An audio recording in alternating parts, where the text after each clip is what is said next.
We're getting to the point where there is so little gold in the West now. And of course, the next thing is that when people wake up in the West say, oh, we better have some gold, they run out and buy ETFs. When you see the price rise, are you going to try and sell some to push the price down a little bit? Are you hellers like you're going to hang on to your silver, so tight it's not going to go anywhere near the markets? Now, these balances are basically what the Silver Institute tell us are the swing factor, which has stopped silver prices going to the moon by these people supplying the market to make up for the shortfall. There comes a point, Jesse, where this no longer happens. Hit the subscribe button and turn on the notification bell for more updates. Thank you, and enjoy the video. The other thing is that if you look at the exchange for physical numbers, they are actually very, very high, particularly in gold. Now, what that tells us is that it's an arbitrage between COMEX futures and London forwards. The exchange for physical basically is you go out of COMEX. What you do is you go out of COMEX and you go into a forward in order to take delivery. Now, you don't necessarily take delivery, and it could be the other way. So we have no idea as to exactly what the position is in the exchange for physical. But when you get high numbers, you know there is something going on in those markets. And just to remind you, when we had the run up late 2020, when gold first ran up to challenge new highs, 2070, something like that, there was a crisis in the exchange for physical. And, deliveries couldn't take place between markets because of COVID and all the rest of it. And I seem to recall that HSBC said that on the exchange for physical, they lost over $200 million just on that. So this is actually a very, very serious business. The point about COMEX is that it was never meant to be a delivery market. I mean, the concept of a future is that at expiry, you have the option, if you like, to either sell your future, in which case the position closes out, because for every long there's a short. Okay, so it closes out. Because it's a very highly leveraged market, the players in futures almost never take delivery. So why is everyone taking delivery now? Well, not everyone, but I mean, you can see that there are huge, huge quantities standing for delivery. And I think a lot of it is there is such demand for gold, particularly from Asia. We can talk about that a little bit, what's driving that. But there is such heavy demand for gold that they're even going in to try and sort of get the loose holders out of futures. So it's a bid-only market in effect for physical. And the only way you can get physical, go along to a refiner and say, when can you let us have some gold? They say back of the queue.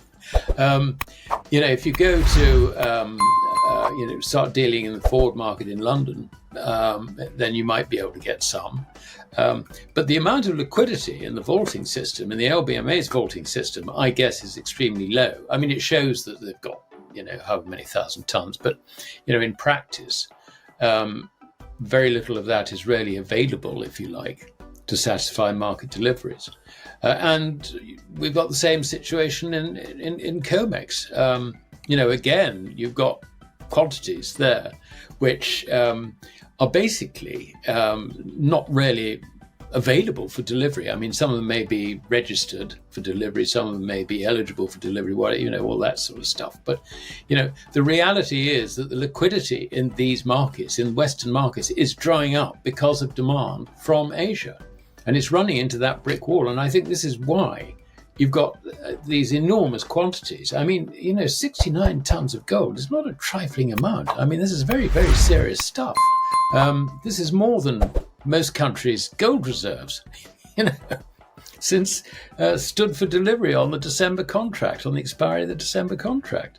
And also, it seems in its dying days, you see people going out and buying the December contracts so they can take delivery. I mean, this is, honestly, Jesse, this is an extraordinary situation. And I think it does tell us that there are strains in the market. Now, we can't know precisely what those strains are, but this is the sort of thing I would expect to see ahead of a fairly significant move up in gold. We come back to the situation over debt, over the stability of credit in terms of its value. Now, clearly, there are central banks around the world who look at the relationship between gold and currency and basically want to get rid of their currency reserves and replace it with gold. What are they doing? Are they buying gold? No, actually, what they're doing is they're getting out of currency. They're getting out of credit. This is the key point. And this is also very much what the People's Bank of China has been doing. And it's being emulated by Chinese nationals, Chinese citizens, who not only take delivery of gold and bars out of the Shanghai Gold Exchange system, they also run gold accounts at their banks. People's Bank of China, having reduced interest rates a little bit recently, alternative attraction, which is bank deposits. The Chinese housewife will take out a 3-year deposit in order to maximize the interest return. That's all coming down. So, of course, on a relative basis, it makes gold a lot more attractive. And bear in mind also that any Chinese national trying to hedge out of his currency can only do it in gold, because he can't go and buy dollars, buy euros, buy Canadian dollars, whatever. Can't do that. So, gold is the only thing they can do. And, of course, Russians now can go and buy gold. I mean, they can run a gold account at their banks. This is a world which is moving towards gold while we've been moving away from it. I mean, we're asleep, if you like, while this is going on. That, I believe, is what's going on. I mean, basically, we're getting to the point where there is so little gold in the West now. And, of course, the next thing is that when people wake up in the West say, oh, we better have some gold, they run out and buy ETFs. What's that going to do to prices? I mean, I think it's a one-way ticket. 1,324 tons have disappeared on standing for delivery. Now, I don't think it's actually necessarily gone out of the vaults yet, but I would suspect that this is all part and parcel of the shortage of silver around. If you're a manufacturer of photovoltaic cells or whatever, and you have been prescient enough to accumulate a stock of silver, which you must have, okay. Assuming you've been prescient enough to do that, then when you see the price rise, are you going to try and sell some to push the price down a little bit? Are you like you're going to hang on to your silver, so tight it's not going to go anywhere near the markets? Now, these balances are basically what the Silver Institute tell us are the swing factor, which has stopped silver prices going to the moon by these people supplying the market to make up for the shortfall. There comes a point, Jesse, where this no longer happens. There comes a point where suddenly you find that, say, the supplies are not made available. And not only are the supplies not made available, but you find that those pesky people in the markets go and subscribe for physical ETFs. And we need this like a hole in the head because there isn't any silver. So, and they will be playing games. I mean, this is one reason, I'm not actually all that keen on ETFs because you don't have ownership of it. I mean, it's far better that, if you want silver, have the coins, have the bars in your own possession. If you have it in an ETF, you rather wish you'd actually gone for the real stuff. But the point is that there are huge shortages developing in silver. Peter Schiff, a prominent economist and strategist, has raised concerns over the Federal Reserve's recent decision to lower interest rates. He contends that the Fed's actions are not addressing the root causes of inflation, but are rather a temporary fix designed to avert a financial crisis. Schiff argues that the rate cuts, marking the third reduction this year, primarily provide short-term relief to struggling banks and the labor market, rather than controlling inflation. He points out that these policies do not tackle the deeper, more systemic economic issues, and may worsen the long-term economic outlook. Furthermore, Schiff highlights the increasing demand for gold as a clear sign that investors are losing confidence in the effectiveness of the Federal Reserve's policies. With inflation continuing to rise, Schiff believes that gold is increasingly viewed as a safe haven, offering protection against both inflation and a weakening dollar. He stresses that gold serves as a reliable store of value in uncertain economic times, particularly when central banks, such as the Fed, cannot manage inflation effectively. Schiff predicts that as the Fed's monetary policies persist, demand for gold will only intensify, with investors seeking stability and wealth preservation amidst growing economic volatility. The markets had already adjusted that down to maybe 2 to 3. So one of them they kind of took off the table. So people were expecting a hawkish cut today, in that the Fed was going to cut rates, but simultaneously indicate that it wasn't going to cut as much as it had thought before. But I guess the markets hadn't fully priced in or considered what that means, because this whole stock market rally has been predicated really on lower rates, and the idea that this new easing cycle is going to propel the market higher, just like prior easing cycles. And I've known that there was going to be a lot of bumps on this road, because I knew that the Fed was not making the progress on inflation that it had believed, or that it was claimed that it was having.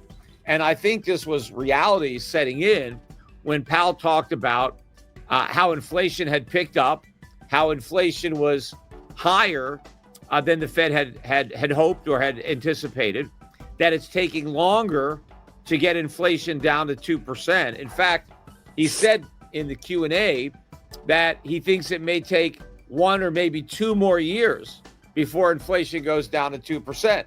Now, I don't think it's going down to 2% at all in 2 years. So it's going to be a long wait. But if the Fed is going to have to wait 2 years to get inflation back down to 2%, well, it's going to have to be higher for longer than the markets expected. In fact, Powell even indicated that the neutral rate, the rate that the Federal Reserve believes is neutral for the economy, not stimulative, but not restrictive. They notched that up from maybe 2.8, 2.9% to 3%. And so that also means that there's fewer cuts necessary, maybe one less cut, to get down to where the Fed considers policy to be neutral. Now, the Fed did say that they still think they're well into restrictive territory. They lowered interest rates now down to, 4.25, 4.5. So we're now a full 100 basis points lower than the peak. Although, despite this 100 basis point rate cut, the yield on the 10-year Treasury, which closed above 4.5 today, is now better than 80 basis points higher than it was when the Fed started to cut. So the Fed went down 100, but the market went up 80 on the 10-year, and even a little bit more on the 30-year. This hasn't happened in recent times, where the Fed has been cutting and the market has been moving in the other direction. And this shows that the markets are not believing the Fed to a degree. They're concerned about the growing deficits.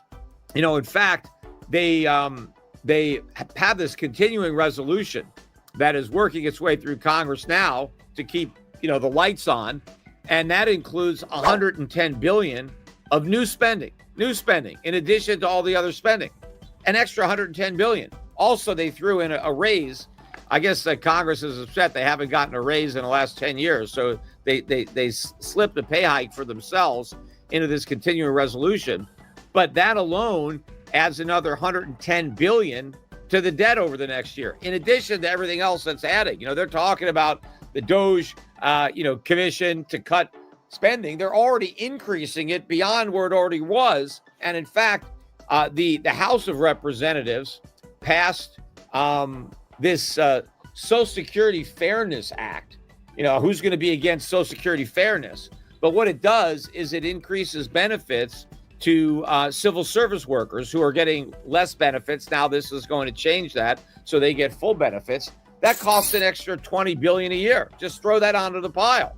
And of course, if they estimate 20 billion a year, it's probably going to cost a lot more than that. But these guys are still adding on new government spending as deficits are exploding out of control. So the bond market is concerned about this. Now, I think it would be a lot worse for the bond market if the dollar was falling, but it's not. The dollar surged today to a new 2-year high, dollar index above 108. The euro, I think, is it down to 103? Let me check where it is. The euro is trading at just under 104. So 103 and 3/4. It closed. It's up a little bit in the evening. It was at 103 and a half. But dollar index above 108. So the dollar is soaring. It's the only thing that was up today was the dollar. Everything else, the stock market, the bond market, the Russell 2000 was down better than 4% on the day. And, the Russell 2000 is now down 1% since Trump was elected. A couple of weeks ago, it was up 9%. So we've had a 10% decline, now a full-blown correction in the Russell 2000. The QQQ was down, that's the NASDAQ 100, was down 3.6 today after hitting a record yesterday. In fact, several NASDAQ stocks had some pretty big reversals today where they hit new highs and then they got clobbered later in the day after the rate hike. Everything was down except the dollar. Gold was down about $60 an ounce today. It's up about $10. Now it's up $30. I don't know. So now it's back above 2,600. It's just regained. I don't know what just happened. I looked at the price of gold 10 minutes ago and it was up $10. Now it's up $30. So it's regained half of the $60 loss already. So we're back above 2,600 at 2,612, but we were down below 2,600 when trading closed. But what's amazing? The gold stocks, again, got absolutely hammered today.